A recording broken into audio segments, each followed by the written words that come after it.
Seventh grade, he continued to struggle in school. He was being pulled out for read aloud due to better performance with his accommodation. So it was before my. It was mid seventh grade that he got his IEP. So this early seventh grade, I had went to his teachers and asked them to read his test aloud because his scores were pretty poor on tests. And so once they started pulling him out, and they agreed to do that, and they can do that without having the IEP, his grades substantially increased.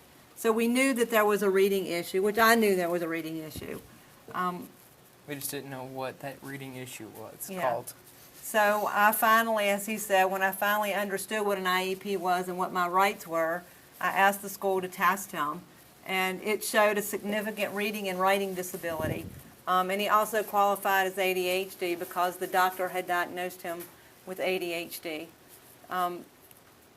The homework battles continued.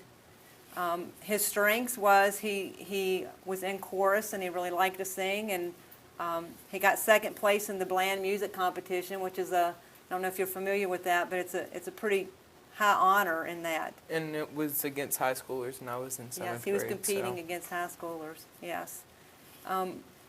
But in middle school, even though his grades were okay, he passed his SOLs.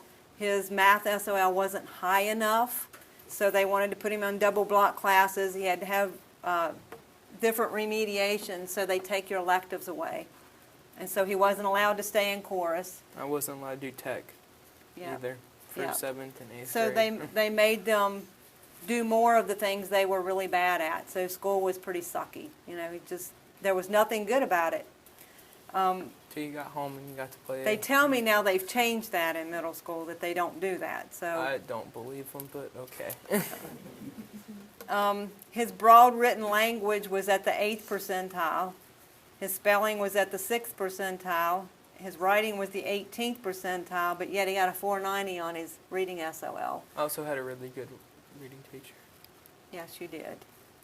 But you can see as a parent, I think that they base a lot of their opinions on your SOL scores. And he got a 490, which was a really good score for somebody who's very weak in reading. But look at his weaknesses. And they would have, it's easy to miss these kids because they can accommodate themselves and they can cope. And I assume you all know the scoring of percentiles. I didn't even think to.